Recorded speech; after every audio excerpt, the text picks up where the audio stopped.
시간이 되었습니다. 피아노 조각에 맞춰서 살아계신 하나님께 예배드리도록 하겠습니다.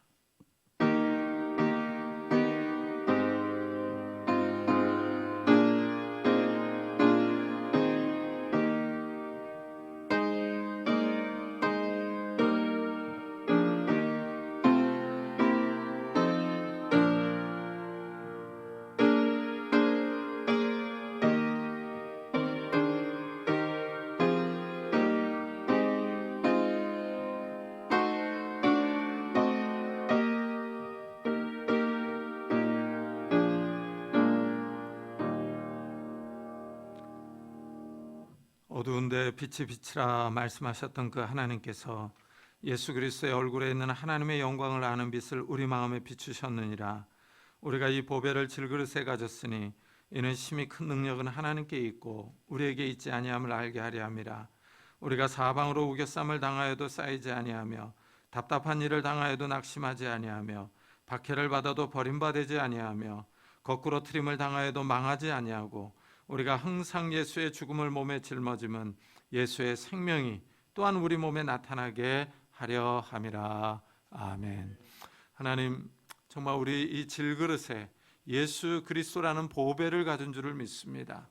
예수 그리스도로 인하여 우리의 인생이 밝고 우리의 인생에 힘이 있으며 영광이 있는 줄을 믿습니다. 우리 인생에 있어서 가장 잘한 일이 예수를 믿는 일이라고 확신합니다. 그 주님께 우리가 이 시간에 엎드려서 찬양하며 예배하며 기도드립니다. 우리가 이 땅을 살아가면서 억울한 일을 당하고 박해를 당하고 힘든 일을 당할지라도 예수 그리스도로 말미암아 우리가 이길 줄을 믿습니다. 이 시간 성령 하나님께서 우리 가운데 충만히 임재하셔서 하늘의 영광과 기쁨과 안식들을 허락해 주옵소서. 감사드리며 예수 그리스도의 이름으로 기도드리옵나이다. 아멘. 찬송가 뒤에 있는 교독문 38번을 같이 교독하겠습니다. 교독문 38번 시편 92편입니다. 지존자여 시편금과 비파와 수금으로 여호와께 감사하며 주의 이름을 찬양하고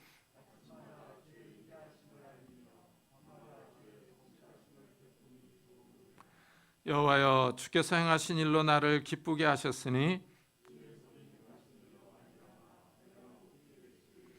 의인은 종려나무같이 번성하며 레바논의 백향목같이 성장하리로다.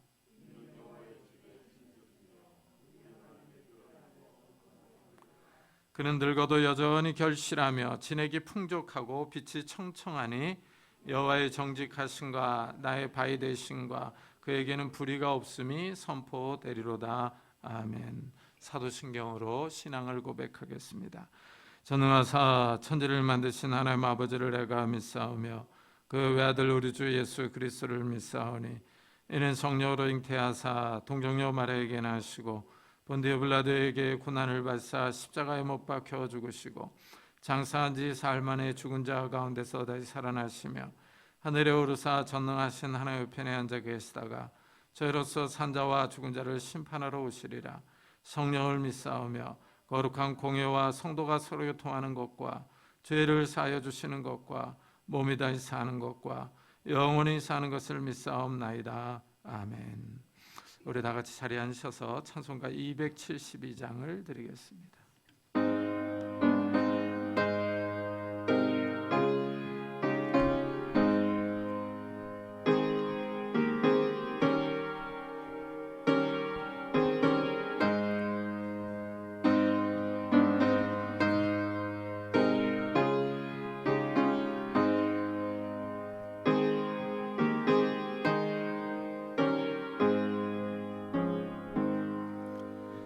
고통의 멍에 벗으려고 예수께로 나갑니다.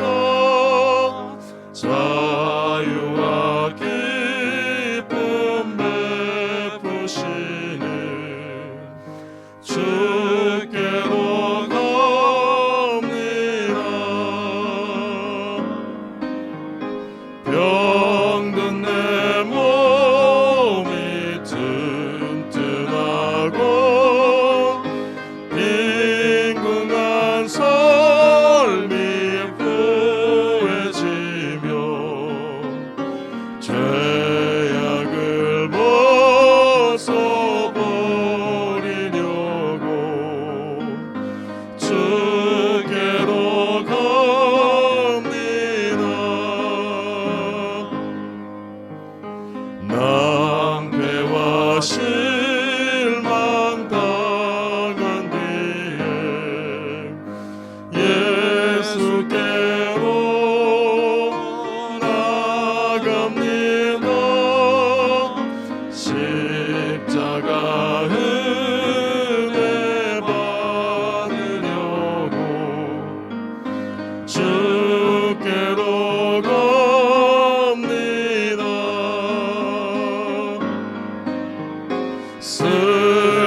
영광의 찬송 부르려고 주께로 갑니다.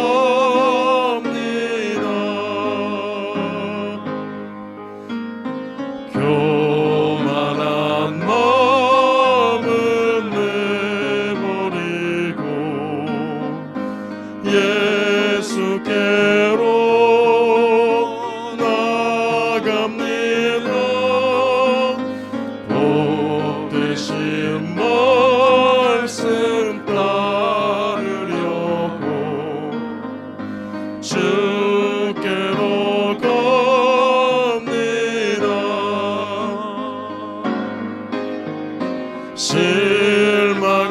실망하니 몸 힘을 얻고 예수의 크신 사랑받아 하늘의 기쁨 맛보려고 주께로 갑니다.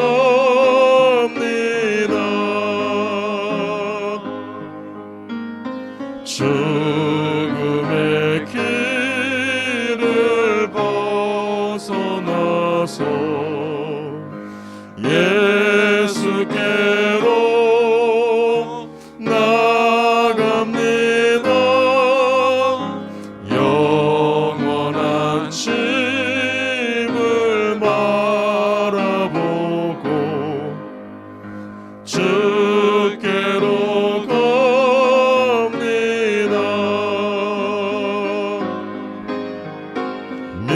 멸망의 포구 헤어나와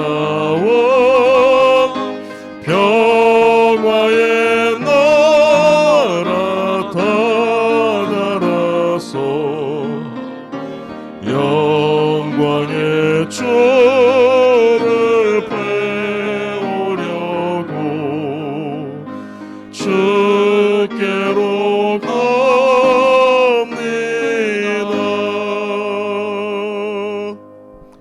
김광원 강수사님께서 기도해 주시겠습니다.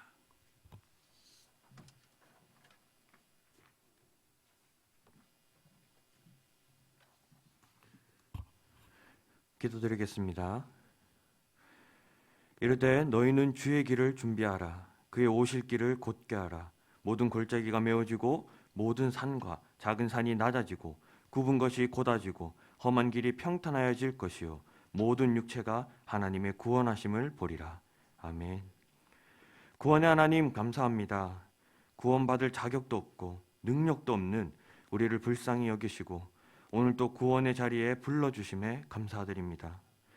우리는 결코 우리 힘으로 하나님 앞에 설 수 없음을 고백합니다. 이 시간 우리를 위해 피 흘리신 예수 그리스도의 보혈로 우리를 깨끗하게 하여 주셔서 하나님을 온전히 찬양하고 영광 돌리는 시간 되게 하여 주시옵소서. 사람이 무엇이기에 이렇게 보살펴 주시며 날마다 때에 따라 먹이고 입혀 주시는지 그 은혜를 잊지 않게 하여 주시옵소서. 눈에 보이지도 않는 바이러스로 인하여 인간들이 만들어가는 세상은 무너지고 깨어지고 혼란 속에 일상이 멈춰가고 있지만 오늘도 해가 뜨고 낙엽이 지며 겨울이 오듯 하나님은 여전히 성실하게 일하고 계심을 발견합니다. 우리의 시선이 이 세상에 머물러 있는 것이 아니라 우리에게 구원을 베푸시는 하나님을 향하여 천국을 소망하며 살아가는 귀한 은혜생교회 성도들이 되게 하여 주시옵소서. 이 시간 담임 목사님께서 포로된 자에게 자유를, 눈먼 자에게 다시 보게 함을, 눌린 자를 자유롭게 하는 주의 은혜의 해를 선포하실 때에 말씀이 능력이 되어 역사하게 하여 주시옵소서. 그 말씀을 아멘으로 화답하는 우리 은혜생교회의 모든 성도들에게 이 세상을 살아갈 힘을 주시는 귀한 시간 되게 하여 주시옵소서. 우리 모든 성도들이 말씀의 종이 되어 주의 길을 준비하며 그의 오실 길을 곧게 하는 사명을 감당하며 하나님의 구원하심을 바라보며 각자의 자리에서 하나님의 구원하심을 증거할 수 있는 능력 있는 성도들 되게 하여 주시옵소서. 선교지에서 수고하는 선교사님들에게도 말씀의 역사가 나타나게 하시고 또한 이 자리에 참석하지 못하는 성도들에게도 친히 찾아가 주셔서 동일한 말씀의 능력이 나타나게 하여 주시옵소서. 우리의 죄를 씻기시고 우리를 구원의 길로 인도하시는 예수 그리스도의 이름으로 기도드렸습니다. 아멘.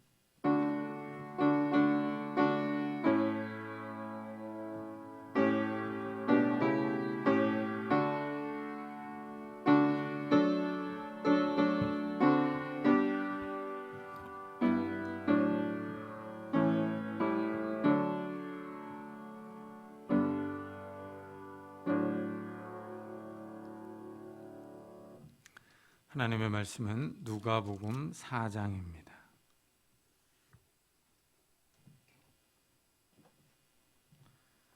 누가복음 4장 16절부터 30절까지 저와 여러분이 한 절씩 교독하겠습니다.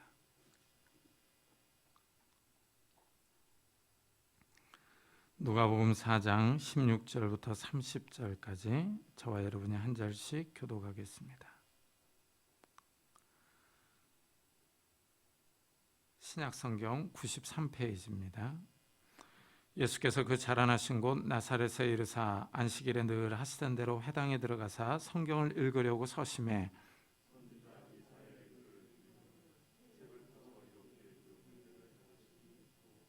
주의 성령이 내게 임하셨으니 이는 가난한 자에게 복음을 전하게 하시려고 내게 기름을 부으시고 나를 보내사 포로된 자에게 자유를 눈먼 자에게 다시 보게 함을 전파하며 눌린 자를 자유롭게 하고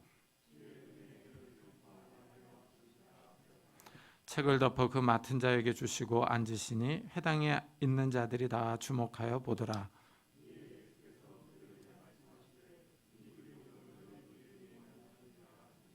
그들이 다 그를 증언하고 그 입으로 나오는 바 은혜로운 말을 놀랍게 여겨 이르되 이 사람이 요셉의 아들이 아니냐.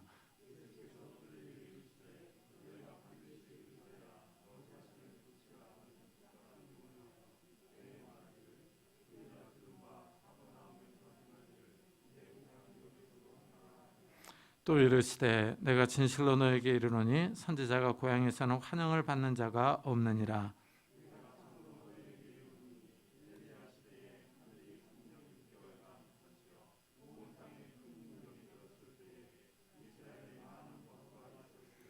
엘리야가 그중 한 사람에게도 보내심을 받지 않고 오직 시돈 땅에 있는 사렙다의 한 과부에게 뿐이었으며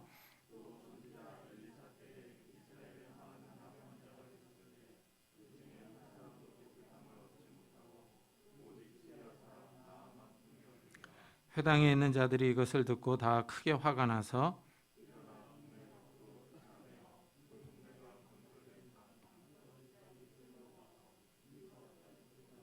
다 같이 예수께서 그들 가운데로 지나가서 가시니라. 아멘. 오늘 말씀은 예수님께서 이 나사렛 회당에서 일어난 사건을 보도합니다. 예수님이 나사렛 회당에 들어가셔서 성경을 읽습니다. 안식일에 늘 하시던 대로 회당에 들어가서 성경을 읽으려고 서심해 합니다. 여기서 늘 하시던 대로라는 표현은 그의 습관을 따라 하는 뜻입니다. 예수님의 경건 생활을 엿볼 수 있는 표현입니다. 예수님 당시에는 성전 예배와 회당 예배가 병행되고 있었습니다. 성전에서는 동물을 잡아드리는 희생제사를 드렸지만 회당에서는 희생제사를 드리지는 않았습니다. 회당에서는 말씀을 읽고 기도하고 말씀을 가르치는 순서로 진행되었습니다.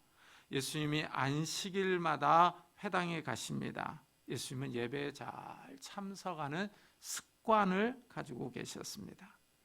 예수님은 또한 성경을 잘 알고 계셨습니다. 이사야 선지자의 두루마리를 받자 이사야 61장의 말씀을 찾습니다.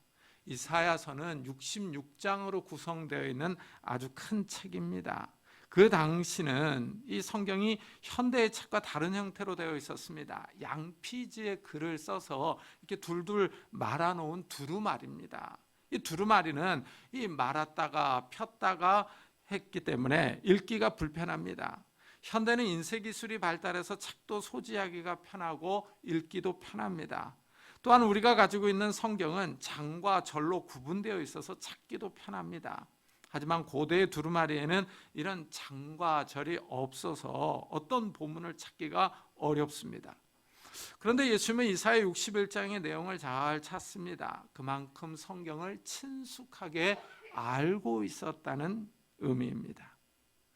사람이 높은 지위에 올라가면은 교만해집니다. 자신은 법을 어기면서 아랫사람들에게는 법을 지키라고 강요하고 윽박지릅니다. 하지만 예수님은 손수 모범을 보이십니다. 예수님은 하나님의 아들이심에도 불구하고 아주 모범적인 경건 생활을 하십니다. 예수님은 먼저 모범을 보이시고 우리에게 따라오라 하십니다. 예수님은 예배 참석은 물론 성경을 읽는 것도 습관이 되어 있습니다. 기도 생활도 마찬가지입니다. 히브리서는 그는 육체에 계실 때에 자기를 죽음에서 능히 구원하실 이에게 심한 통곡과 눈물로 간구와 소원을 올렸고 그의 경건하심으로 말미암아 들으심을 얻었느니라 하고 말해줍니다. 예수님은 기도 생활도 전심으로 하셨습니다. 그렇다면 나는 어떻습니까? 예수님처럼 이렇게 경건하게 살고 계십니까? 경건하게 살고 싶은데 마음은 원하는데 육신이 약하십니까?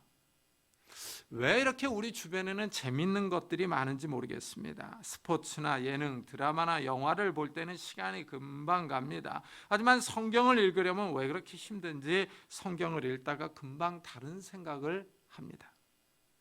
경건하게 살고 싶은데 우리를 유혹하는 것들이 너무 많습니다. 세상의 재밌는 게임과 영상이 우리의 생각과 시간을 빼앗아 갑니다. 우리의 관심과 시간을 빼앗아 가는 것들과 싸워야 합니다. 세상에 재미있고 즐거운 것을 절제하고 성경을 읽고 기도하려고 노력해야 합니다. 의지를 갖고 세상의 유혹과 싸워서 경건을 훈련해야 합니다.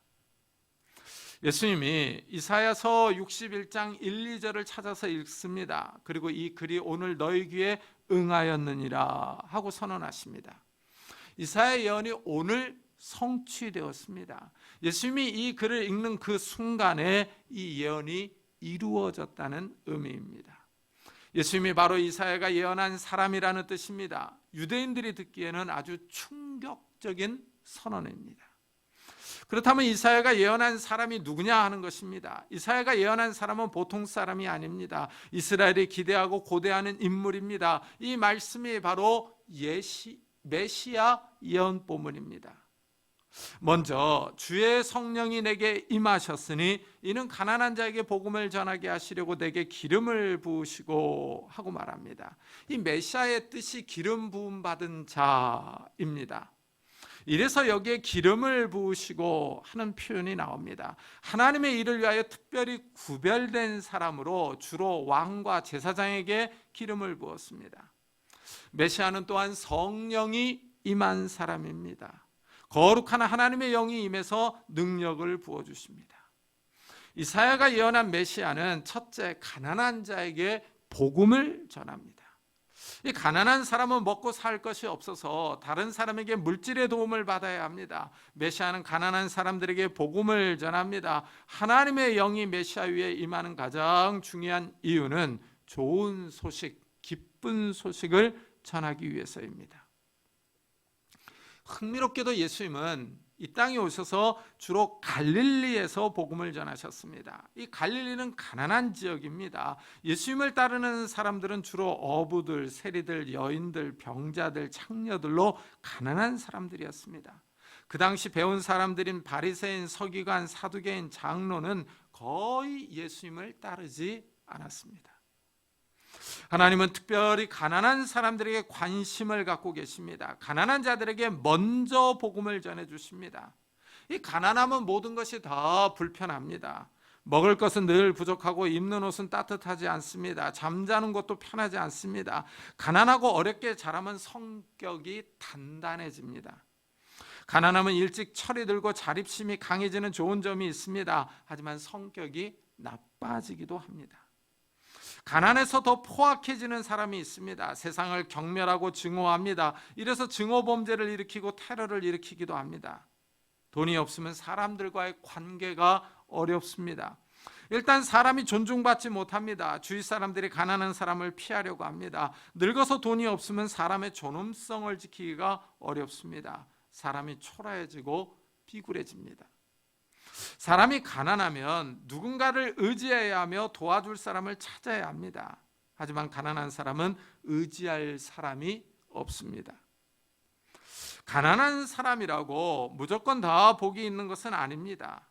가난하면 그 마음이 하나님을 향하여 마음이 열릴 가능성이 높습니다.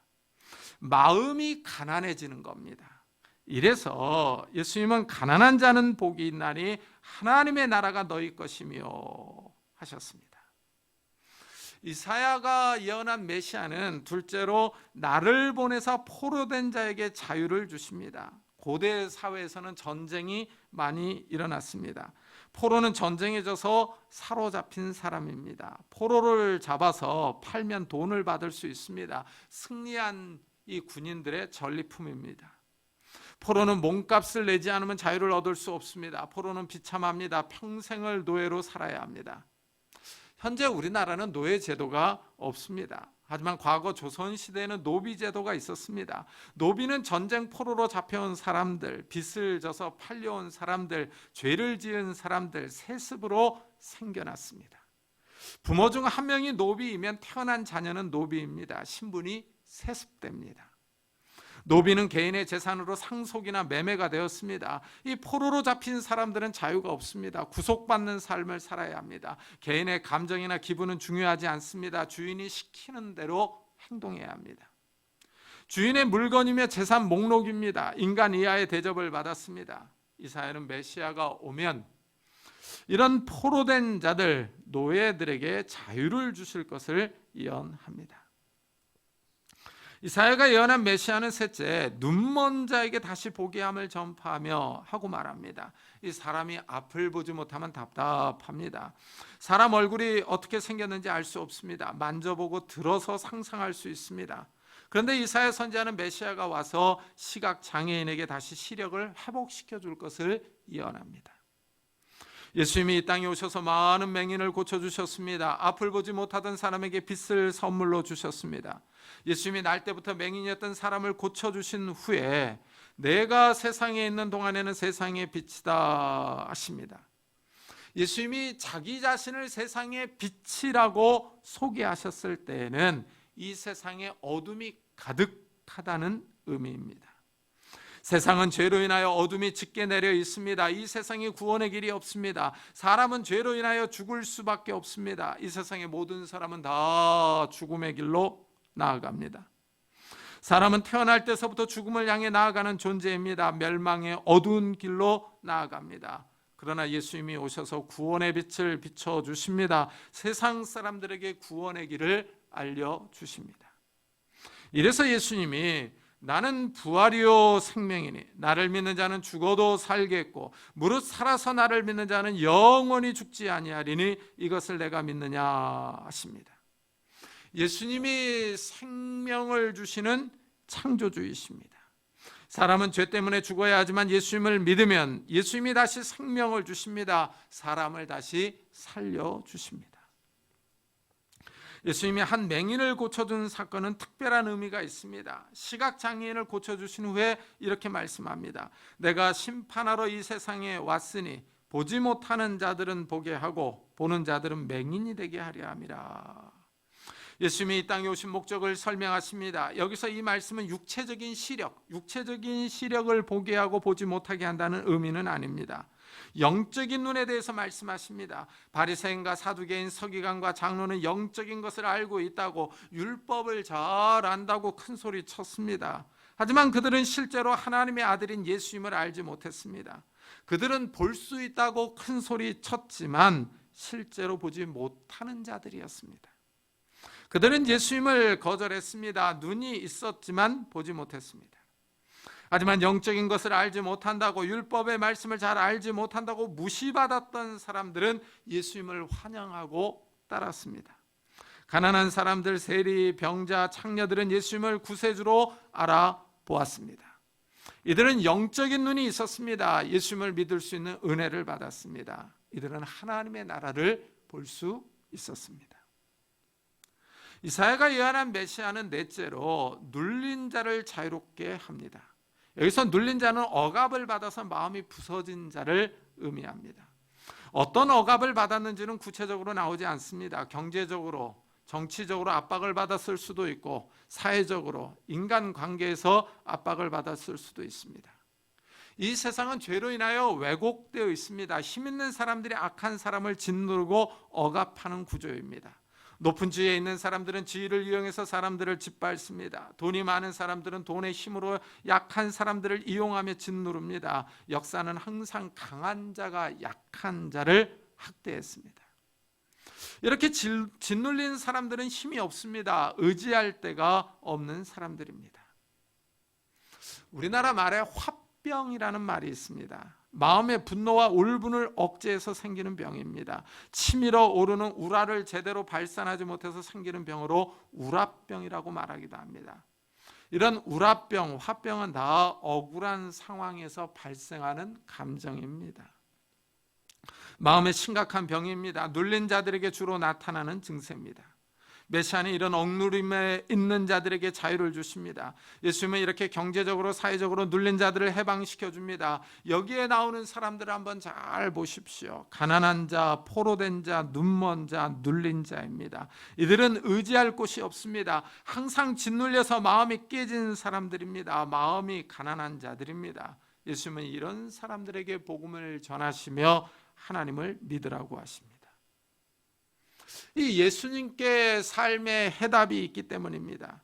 우리가 이 땅을 살면서 우리도 경제적으로 가난해질 수 있습니다. 경제적인 짐에 눌려 살 때가 있습니다. 힘 있는 사람들에게 눌려서 억울한 일을 당할 수도 있습니다. 육체의 질병이 생겨서 약해질 수도 있습니다. 악한 마귀에게 눌려서 이 마음의 짐을 안고 살기도 합니다.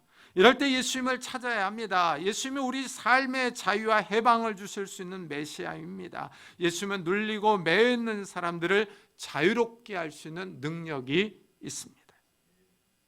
이사야는 이런 메시아가 올 때를 새로운 시대라고 예언합니다. 메시아가 와서 주의 은혜의 해를 전파한다고 합니다. 여기서 은혜의 해는 받아들일 만한 해, 환영할 만한 해, 인정할 만한 해라는 뜻입니다. 하나님께서 예비하신 시대입니다. 하나님께서 환영하시는, 반가워하시는 해입니다. 예수님이 이 땅에 오신 시대가 바로 하나님이 원하시는 시대입니다.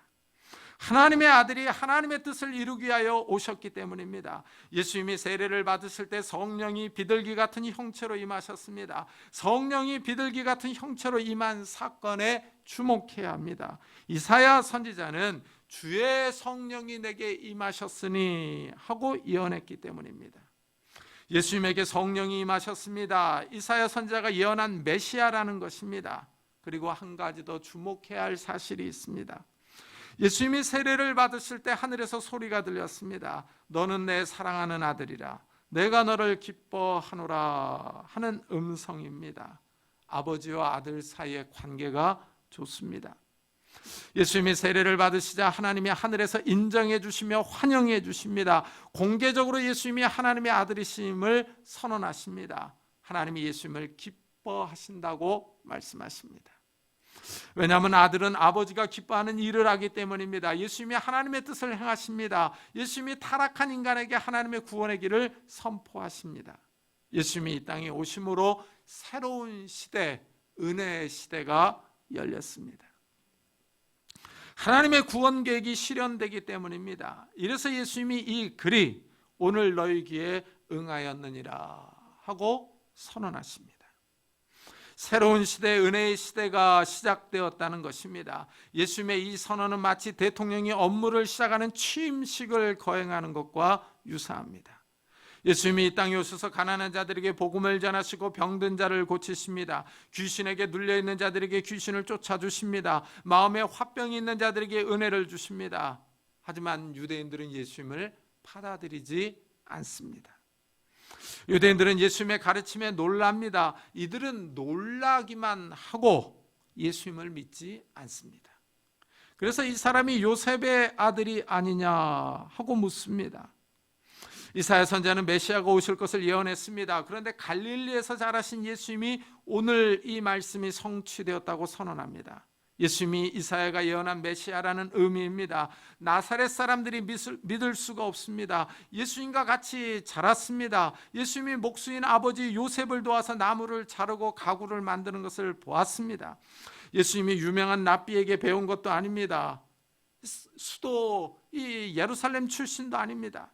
그런데 요셉의 아들 예수님이 자신이 메시아라고 선언합니다. 나사렛 사람들이 요셉의 집안을 잘 알고 있는데 예수님이 이런 말을 하니 놀라서 의심할 수밖에 없습니다. 유대인들은 예수님을 믿지 못합니다. 오히려 배척합니다. 그럴 리가 없다는 것입니다. 가난한 목수의 아들이 이사야가 예언한 메시아일 수 없다고 확신합니다. 예수님이 나사렛 사람들의 생각을 알고 이렇게 말씀합니다. 너희가 반드시 의사야 너 자신을 고치라 하는 속담을 인용하여 내게 말하기를 우리가 들은 바 가버나움에서 행한 일을 내 고향 여기서도 행하라 하리라 하십니다. 의사는 병을 고치는 사람입니다. 환자가 있을 때 가치가 드러납니다. 그런데 의사야 너 자신을 고치라 하고 말합니다. 의사 자신이 병들었다는 것입니다. 여기서 나사렛 사람들이 예수님을 어떻게 생각하는지 드러납니다. 예수님이 병들어서 이상하다는 것입니다. 나사렛 사람들이 예수님을 믿지 않습니다. 그들은 내 능력을 증명해 보라 하고 말합니다. 예수님이 가버나움에서 이적을 행하셨습니다. 나사렛 사람들이 이 소식을 들었습니다. 여기서도 이적을 해보라고 말합니다. 이적을 행함으로 예수님의 신분을 증명해 보라고 합니다. 나사렛 사람들이 예수님을 비웃습니다. 마태와 마가는 더 구체적으로 나사렛 사람들이 예수님을 배척했다 하고 기록합니다. 나사렛 사람들이 믿으려고 하지 않습니다. 예수님의 은혜로운 말씀을 듣고 놀랐지만 거부합니다. 그러자 예수님이 엘리야와 엘리사 시대의 사건들을 말씀해 줍니다. 엘리야와 엘리사가 활동했던 시대는 영적으로 아주 어두운 시대입니다. 이스라엘의 왕 아합과 그의 아들들이 통치하던 시대입니다.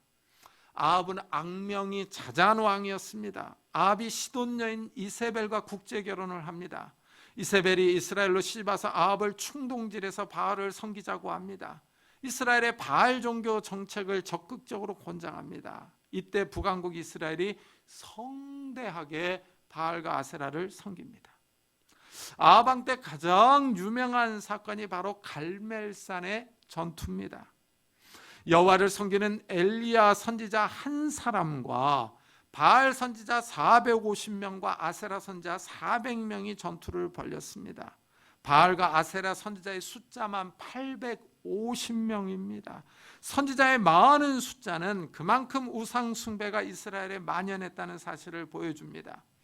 바알 숭배가 만연하고 여호와 신앙이 시들어가는 때입니다. 영적으로 아주 어두운 시기입니다. 참된 신앙이 사라져가는 시대에 엘리야 선지자가 활동했습니다. 엘리야 선지자가 가나안 지역에 큰 가뭄이 들 것이라고 예언합니다.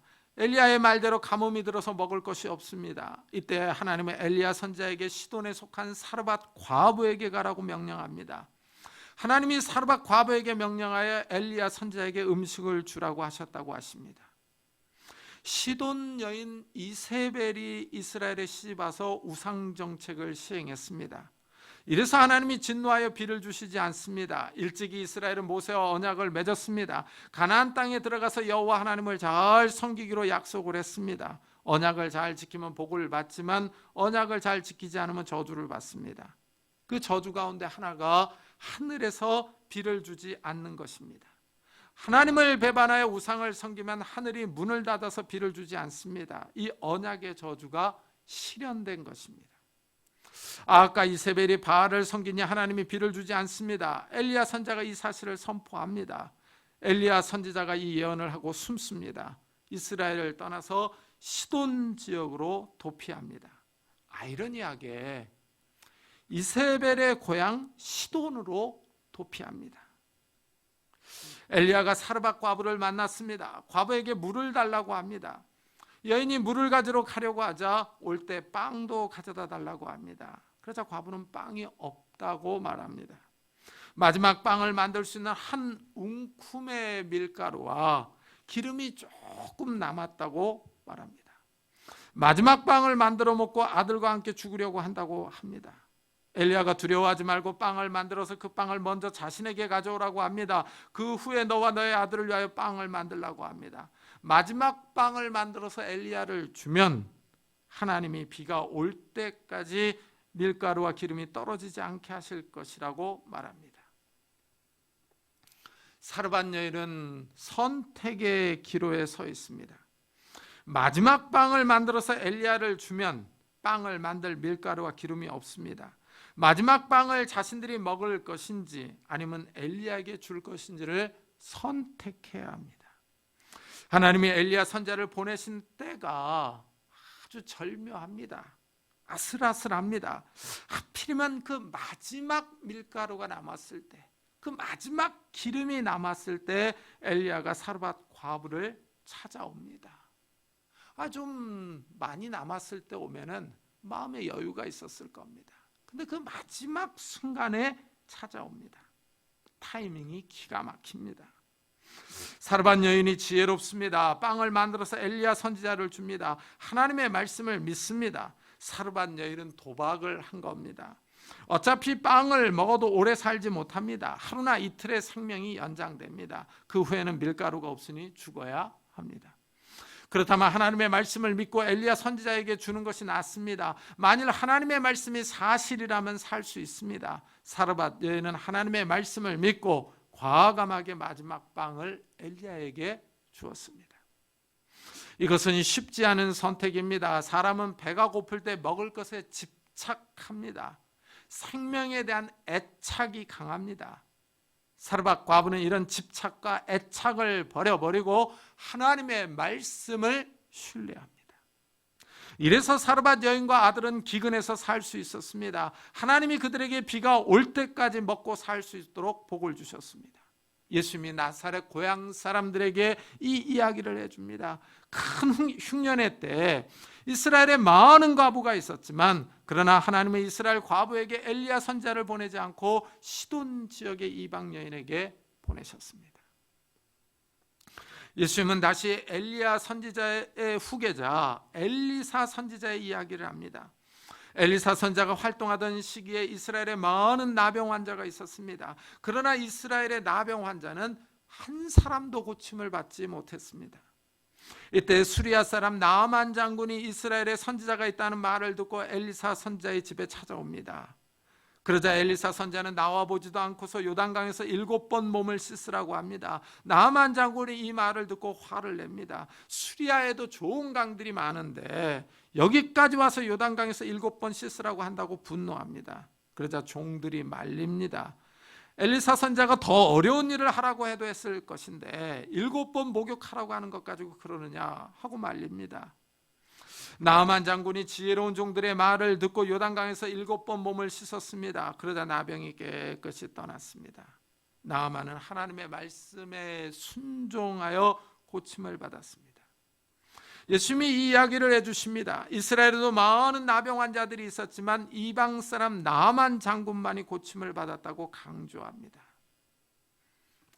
이스라엘 사람들은 하나님을 믿지 않았지만은 이방인들은 믿었다는 것입니다.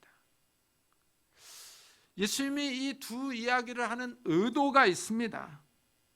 이 사람들은 이방 사람들입니다. 지금 나사렛 고향 사람들은 예수님을 믿지 않고 배척합니다. 예수님의 고향에서 환영을 받지 못합니다.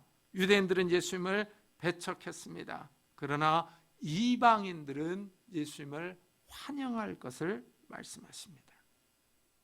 이방인들이 예수님을 메시아로 여기고 받아들일 것을 예언하신 것입니다. 예수님의 말씀처럼 이방인들이 복음을 환영하고 받아들입니다. 예수님이 죄를 용서해 주시며 구원해 주시는 메시아라는 사실을 받아들입니다. 이방인들이 더 열렬하게 예수님을 환영합니다. 예수님이 오심으로 이 땅에 은혜의 시대가 시작되었습니다. 우리는 지금 은혜의 시대를 살아가고 있습니다. 하지만 곧 이 은혜의 시대가 닫힐 것입니다. 예수님이 재림하시면 은혜의 문이 닫힙니다. 구원의 문이 닫히면 기회가 없습니다. 구원의 문이 닫히기 전에 깨어 있어서 더욱 주님의 은혜를 사모해야 합니다. 그리고 아직도 믿지 않는 우리 형제 자매들을 위해서 기도해야 합니다. 이 은혜의 시대에 더욱 은혜를 사모하는 성도님들이 되시기를 예수 그리스도의 이름으로 축복합니다. 기도하겠습니다. 우리 한번 들은 말씀을 생각하면서 정말 이 은혜의 시대에 아직 문이 열려 있을 때, 하나님께서 아직 은혜를 부어 주실 때 정말 우리가 더욱더 은혜를 사모하게 해달라고, 하나님께 가까이 가게 해달라고, 그리고 아직도 믿지 않는 우리 형제 자매들, 믿음이 약한 자들을 긍휼히 여겨달라고 같이 기도하도록 하겠습니다. 하나님 아버지, 감사를 드립니다. 이 은혜의 시대 저희들을 부르시고 은혜를 주시니 감사합니다. 하나님 아버지, 이 은혜의 때 더욱더 우리가 주님의 은혜를 사모할 수 있는 자들이 되게 해 주옵소서. 우리의 마음이 하나님을 향하여 열릴 수 있는 자들이 되게 하여 주시고, 하나님 아버지, 고난의 때를 우리가 잘 견뎌낼 수 있도록 하나님 아버지 더욱더 은혜를 사모할 수 있는 자들이 되게 하여 주시옵소서. 하나님 아버지, 우리에게 은혜를 부어주시기를 원합니다. 예수님처럼 좋은 습관을 갖기를 원합니다. 말씀을 묵상하며 예배에 참석하며 하나님 앞에 기도하며 경건 생활에 힘쓸 수 있는 자들이 되게 하여 주옵소서. 네, 하나님 아버지, 어려운 시대에 깨어있는 자들이 되게 하여 주옵소서. 이 세상은 요동치며 흔들리고 있지만 아직 하나님의 구원의 문이 열려 있으며 은혜의 문이 열려 있사오니 우리가 더욱더 이 좁은 문으로 나아갈 수 있는 자들이 되게 해 주옵소서. 더욱더 주의 은혜를 사모할 수 있는 자들이 될 수 있도록 축복해 주시옵소서. 하나님 아버지, 아직도 믿지 않는 우리 형제 자매들, 믿음이 약한 우리의 가족 식구들 주님께서 기억해 주시기를 원합니다. 그들의 마음의 문들을 열어주시기를 원합니다. 네, 하나님 아버지, 그들이 주님 앞에 나오게 하여 주시고 그들이 주님을 의지하며 주님을 바라볼 수 있도록 주의 은혜를 다하여 주시옵소서. 은혜를 다하여 주옵소서. 하나님 아버지, 깨있기를 원합니다. 우리가 기도하기를 원합니다. 주의 은혜 가운데 머물기를 원합니다. 하나님, 우리에게 궁유를 베푸시고 은혜를 다하여 주옵소서. 우리가 더욱더 깊은 은혜의 바다로 나아갈 수 있는 자들이 될 수 있도록 하나님 은혜를 다하여 주시기를 원합니다. 하나님, 우리를 축복해 주시고 은총을 베풀어 주시옵소서. 은총을 베풀어 주시옵소서. 하나님 아버지, 아침에 나와 주님 앞에 기도하는 우리 사랑하는 성도들을 주님께서 기억해 주시고 주님을 의지하며 주님을 바라보는 우리 성도들을 축복해 주시옵소서. 하나님 아버지, 더욱더 큰 은혜를 부어주시고 우리의 심령들이 깨어나게 하여 주시고 우리의 심령들이 하나님의 은혜 가운데 은총 가운데 갈 수 있도록 주의 은혜를 다하여 주시옵소서. 주의 은혜를 다하여 주시옵소서. 하나님, 우리를 축복해 주시옵소서.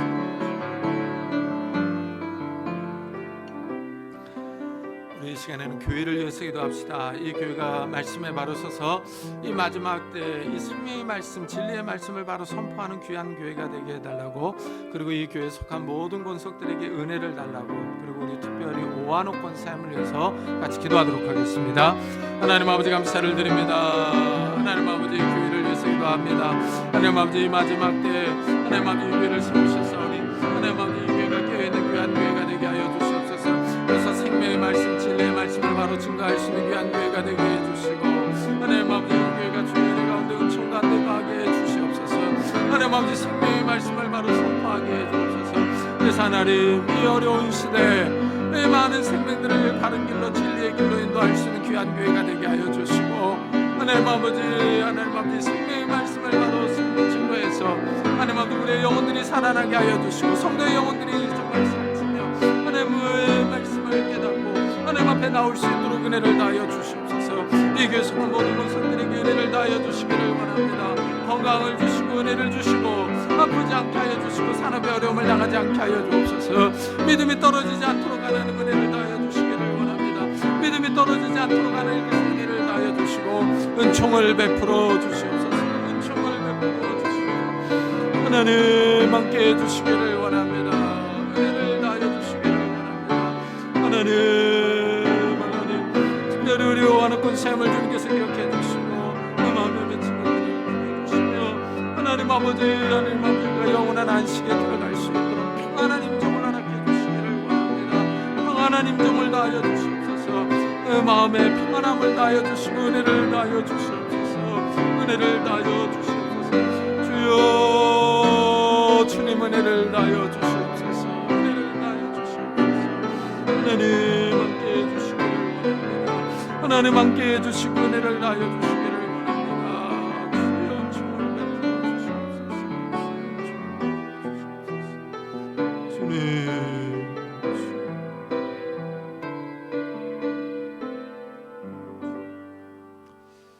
주님, 주님께서 이 땅에 계실 때 친히 모범을 보여주셨습니다.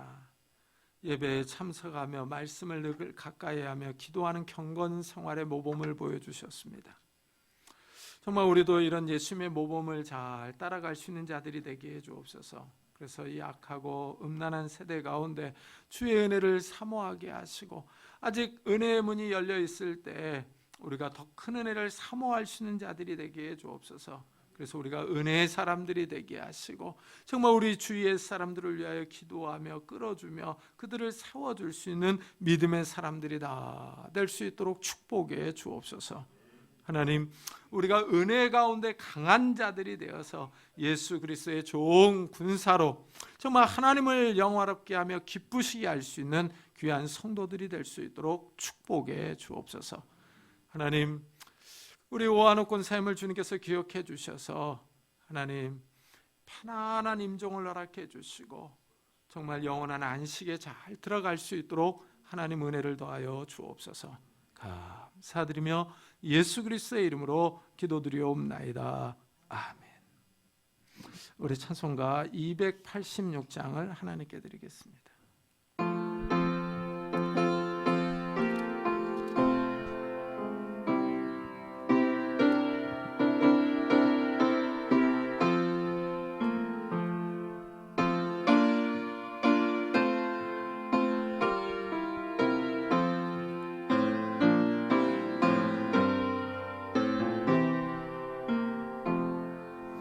주 예수님 내 맘에 오사 날 붙들어 주시고 내 마음에 새 힘을 주사 늘 기쁘게 하소서. 사랑의 주 내 맘속에 찾아오사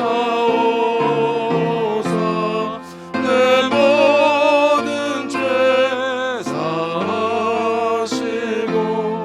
내 상한 맘 고치소서. 주 예수님 내 맘에 오사 내 소원 나시고 내 무거운 짐 맡아주사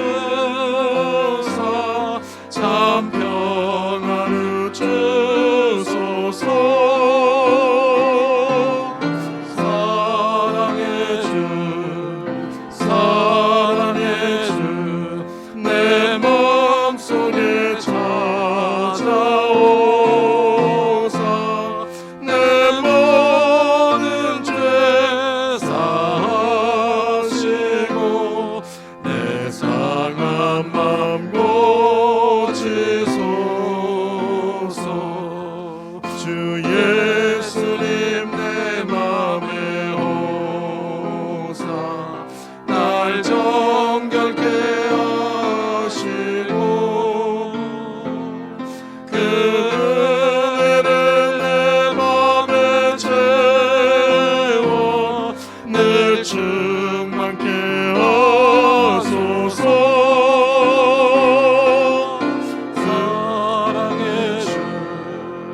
사랑의 주 내 맘속에 찾아오사 내 모든 죄 사하시고 내 상한 맘 고치소서. 주 예수님 내 맘에 오사 내게 인도하시고 주 성령을 내 맘에 채워 늘 충만케 하소서. 사랑의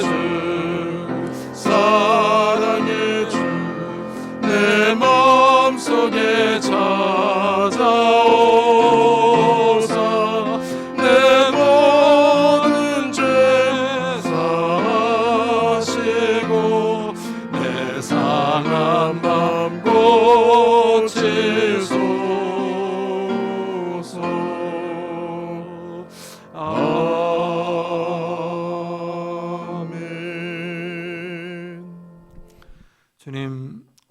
거룩한 주일을 맞아 저희들이 주님 앞에 왔습니다. 주님께서 우리들에게 베풀어 주신 은혜에 감사하는 마음으로 11조로 감사헌금으로 주일헌금으로 예물을 드립니다. 하나님, 이 예물을 받아주시고 우리의 삶을 받아주시기를 원합니다.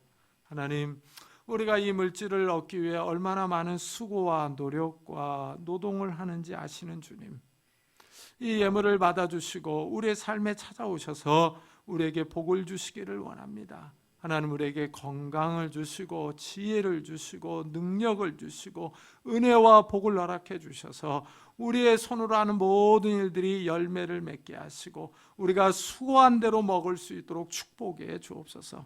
그래서 우리가 이 땅에서 사는 동안에 먹고 마시는 그 하나님이 주시는 선물을 누릴 수 있는 자들이 될 수 있도록 축복해 주옵소서.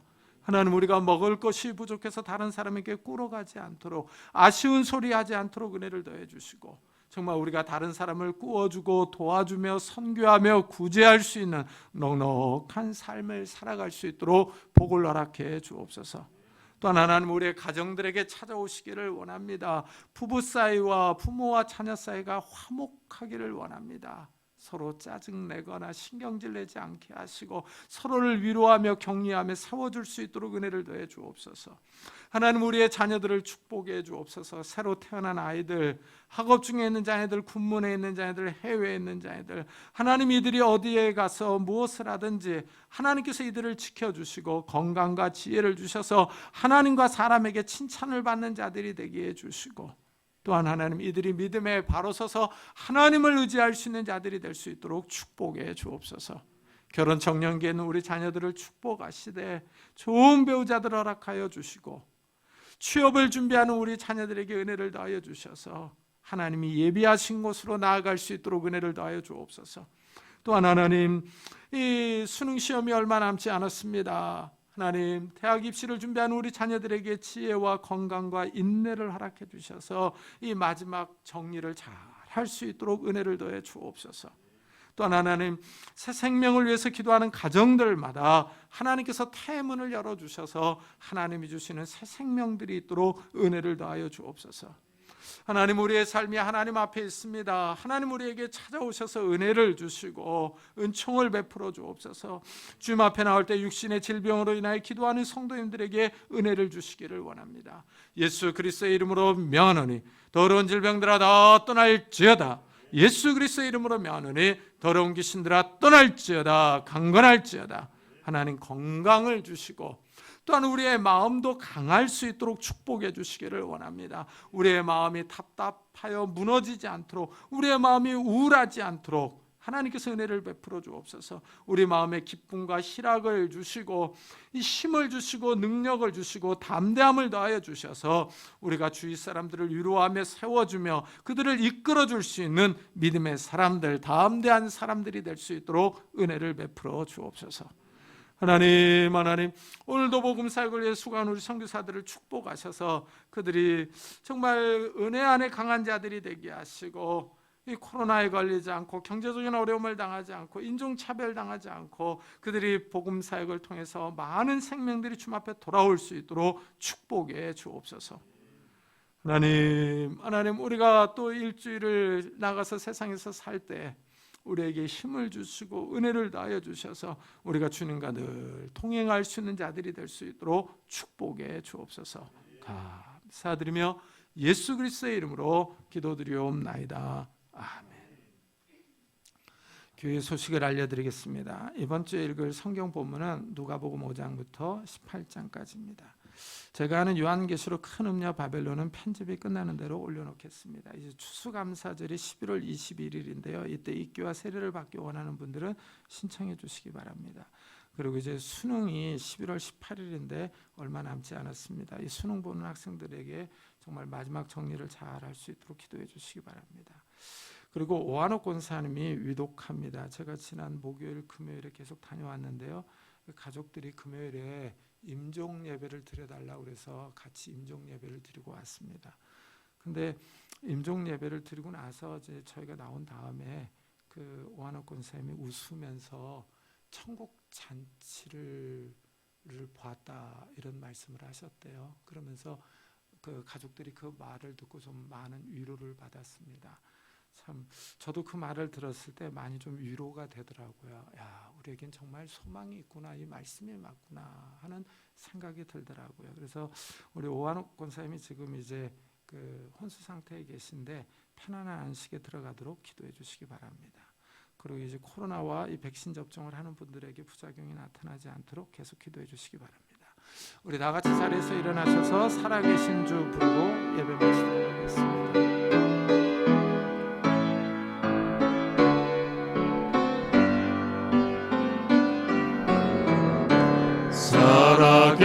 살아계신 주 나의 참된 소망 걱정 근심 전혀 없네 사랑의 주